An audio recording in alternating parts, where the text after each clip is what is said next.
डोळ्यात पाणी आलं हा पक्षप्रवेश होत असताना.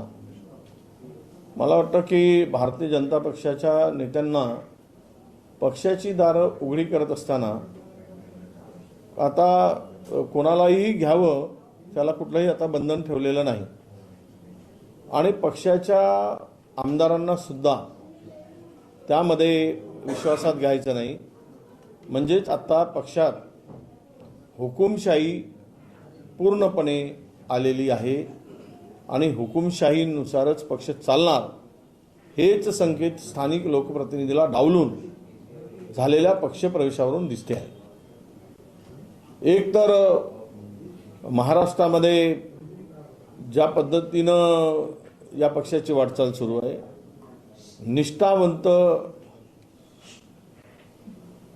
निष्ठावंत बसवा घरी आणि बाहेरच्यांना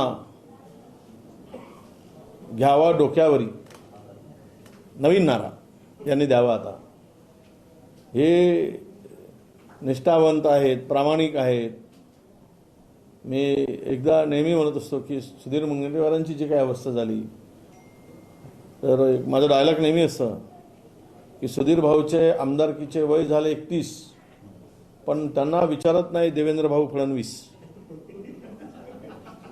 तर हा नारा आता सगळीकडे त्यांच्यावरून सुरुवात झाली आणि हे सगळीकडे आता पसरत चाललेलं आहे.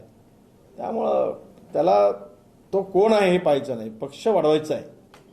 मग तो आम्हाला चोराईत चालेल, आम्हाला बलात्कारीत चालेल, आम्हाला खुनी चालेल, ईडीवाला चालेल, CBI वाला चालेल, सगळ्या प्रकारचे चालतील. फक्त आम्हाला पक्ष वाढवायचा आहे आणि सत्ता प्राप्ती करायची आहे.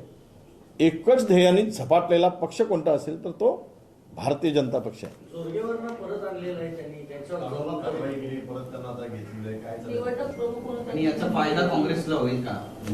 नाही, माझ्या माहितीप्रमाणे पहिल्यांदा त्यांच्याकडे जबाबदारी होती. मुंबई आपल्या चंद्रपूर महानगरपालिकेची निवडणूक प्रमुख म्हणून त्यांच्यावर जबाबदारी होती असं मला माहिती.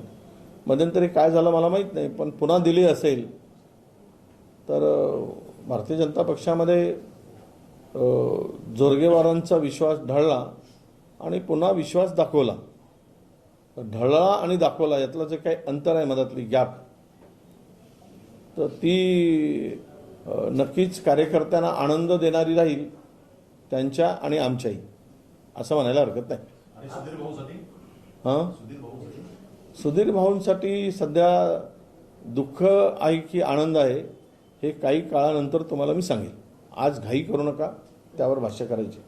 आज दिवसभर निवडणुकांसंदर्भात तुमच्या बैठका पार पडल्या, काय सुरू आहे नेमकं, नेत्यांचा काय निर्णय झाला? नाही, अनेक ठिकाणी चांगली चर्चा झाली आणि तेथील संपूर्ण एक शहरातील आमचं जे काही काँग्रेसची प्रमुख मंडळी आहेत ती सर्व त्या ठिकाणी उपस्थित होती आणि जिथे शक्य आहे तिथे आघाडी, जिथे शक्य नाही तिथे एकला चलो, या भूमिकेतून आम्ही आज निर्णय घेतला आणि स्थानिक पातळीवर सर्व निर्णय आम्ही सोडले. मुंबई पालिकेबद्दल जे वक्तव्य केलं होतं की वंचित सोबत आमची युती झालेली आहे, त्याच्यामध्ये आता वंचित करून म्हणतात की हे खोटं विधान केलं जाते किंवा दिशाभूल केली जाते, नेमकं काय घडलंय? नाही, मी ते ऐकलं नाही, मी झाली नव्हतीच आमची, झाली असं काहीतरी दाखवलं असेल, पण चर्चा सुरू होती त्यांची आमच्याबरोबरची आणि वंचितनी मुंबई आणि नागपूरमध्ये चर्चा युती करावी, आघाडी करावी वंचित आणि काँग्रेसची, हे प्रकाश आंबेडकरजींच्याकडूनचा निरोप असल्याची मला माहिती होती. त्यामुळं त्या भरोश्यावर मी म्हणालो की ही युती होण्याची शक्यता आहे. आता त्यांना म्हणताय की त्यांना जर त्यांचं स्टेटमेंट आहे भाजप सोडून कुठेही जा, म्हणजे उद्या अजित पवारांच्याकडे जातील, शिंदेकडे जातील, तर तो त्या पक्षाचा निर्णय आहे, त्यांना कुठे जायचं आहे. आमची भूमिका अशी होती की आमच्या आयडिओलॉजीशी मॅच होणारी जे काही मंडळी आहेत, जे काही पक्ष आहेत, त्यांच्याबरोबर आपण पुढे गेलं पाहिजे.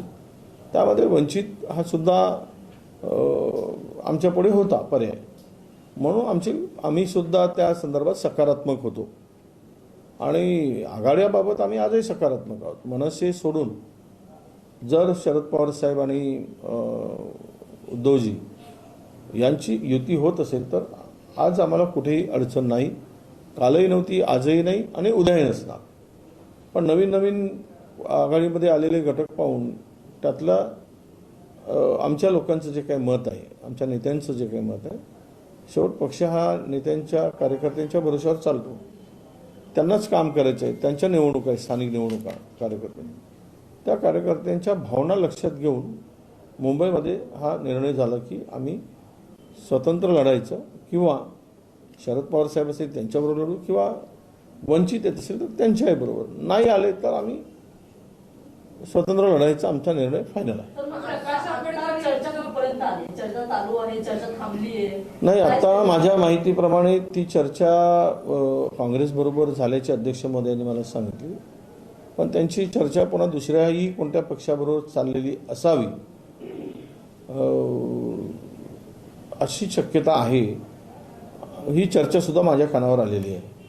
होऊ शकते उद्या शिंदे सेनेबरोबर चर्चा करतात का, किंवा आमच्या शिंदे शिवसेनेबरोबर करतात, की राज ठाकरे आपल्या आमच्या उद्धव ठाकरेंच्या बरोबर करतात, की अजित पवारांच्या बरोबर करतात. हे आज उद्यामध्ये स्पष्ट होईल. आता वेळ काय, परवाला सुट्टी आहे आणि त्यानंतर 2च दिवस नॉमिनेशनसाठी शिल्लक आहे. या सगळ्या परिस्थितीमध्ये 2 दिवसामध्ये सगळी परिस्थिती लक्षात येईल. प्रकाश आंबेडकर यांनी गंभीर वक्तव्य केलेलं आहे की काँग्रेसच्या बाबतीत मी अजूनही तोंड उघडलेलं नाही, जर तोंड उघडलं तर देशात फटका त्याचा बसू शकेल. कसं होतं याकडे? त्या यांनी यापूर्वीच बऱ्याचदा तोंड उघडलेलं आहे प्रकाश भाऊंनी. अजून काही नवीन असेल तर आता आमच्याकडे काय, तोंड उघडलं तर आम्ही ऐकून घेऊ त्यांचं, किमान आमदाला कानावर तरी येतील त्यांच्या मुखातून काय निघतं, जे काही आम्हाला माहीत नाही त्याची माहिती तर होईल. त्यामुळे उगीच अशा पद्धतीचं वक्तव्य करण्यात मला वाटते स्वारस्य नाही, कारण आम्ही काही वंचितला विरोध केला अशातला कधीच नाही भाग नाही, किंवा वंचितच्या नेत्यावर काही बोललो असंही मला वाटत नाही. तरी ते तोंड उघडून आम्हाला धमकी देत असतील तर त्यांना लखलाभ आहे, त्यांना शुभेच्छा आहे. काँग्रेसचं पानिपत झालं असं देखील ते म्हणतात आणि कुठेतरी हिंदू मतदार आता काँग्रेस सोबत नाहीये आणि त्यामुळेच अशा पद्धतीची परिस्थिती काँग्रेसची झाली की पानिपतासारखी परिस्थिती आहे. नाही, आता पानिपत झालं नाही झालं, आत्ताच आलेले निकाल जे आहेत, जवळपास 1000च्या वर सदस्य काँग्रेसचे निवडून आले. 41 नगराध्यक्ष काँग्रेसच्या चिन्हावर आणि आघाडी आमच्या केलेल्या निवडून आलेत.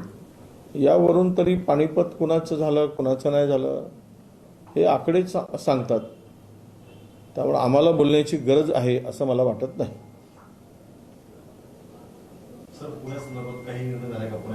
पुण्यातली चर्चा सुरू आहे, अजूनही काही निर्णय झालेला नाही. पुण्यातली मंडळी आणि आमचे काही नेते मंडळी प्रभारी तिथे बसून आहेत, त्यांनी वेगळी त्यांची चर्चा आता होते आहे. तो निर्णय झाला की तुम्हाला ते सांगतील. अशी चर्चा आहे, अद्याप निर्णय झालेला नाही. आणि ते बंटी पाटील आमचे तिथले प्रभारी आहेत, मला माहीत नाही की त्यांच्याबरोबर काही चर्चा झाली असेल आणि तो निर्णय होत असेल, तर याची कल्पना मला नाही आहे. पुण्यात महापालिका निवडणुकीमध्ये सकल ब्राह्मण समाजानं एक आवाहन केलेलं आहे.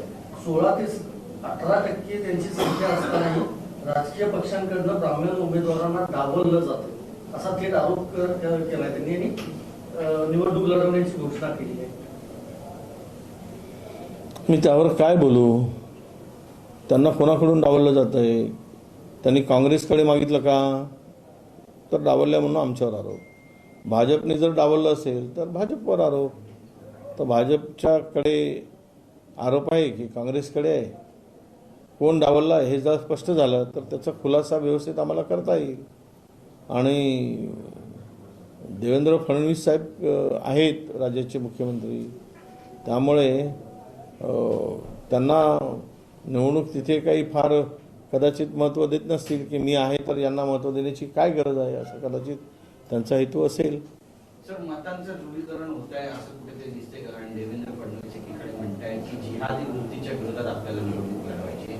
नवनीत राणा म्हणतायत की किमान हिंदूंना 4 मुलं असली पाहिजेत. या विधानांकडे निवडणुका ज्यावेळेस भारतीय जनता पक्षाला धोक्याच्या वाटतात, अडचणीच्या वाटतात, त्यावेळेस हे शब्द परवलीचे त्यांच्या मुखातून नेहमी येत असतात भारतीय जनता पक्षाकडून. मग ते ओढ जिहाद असेल, जिहादी वृत्ती असेल, हिंदू मुसलमान असेल, मंदिर मस्जिद असेल, भारत पाकिस्तान असेल, आणि त्याहीपेक्षा जाऊन भोंगे असतील, ते पण ते कधी कधी काढतात. आता काही ठिकाणी आवाज वाढला असेल ते पण उद्या काढतील. त्यांना हे म्हणतील, हिरवं वादळ म्हणतील, आणि म्हणजे हिरवा रंग देतील, आणि काही ना काही अशा घटना घडवून आणतील. त्यांचाच एखादा माणूस बाहेर येईल, तो हिंदूला शिव्या देईल, आणि असा माणसाला तयार केलं जाईल, आणि त्यावरून मग रान पेटवलं जाईल की बघा हिंदूंना शिव्या दिल्यात. अशी माणसं तयार करतात. पेरोलवर काही माणसं अशी ठेवलेली आहेत, त्यांच्या मुखातून अशा प्रकारे शब्द वदवून घ्यायचे, आणि मग त्यातून त्याला धार्मिक वळण द्यायचं, आणि मताची पोळी शेकून मस्तपैकी पोट भरत राहायचं. हा असंच काम या सगळ्या निवडणुकीच्या माध्यमातून भारतीय जनता पक्ष करत आहे, आणि पुढे करत राहील असं मला वाटतं. Yes, thank you.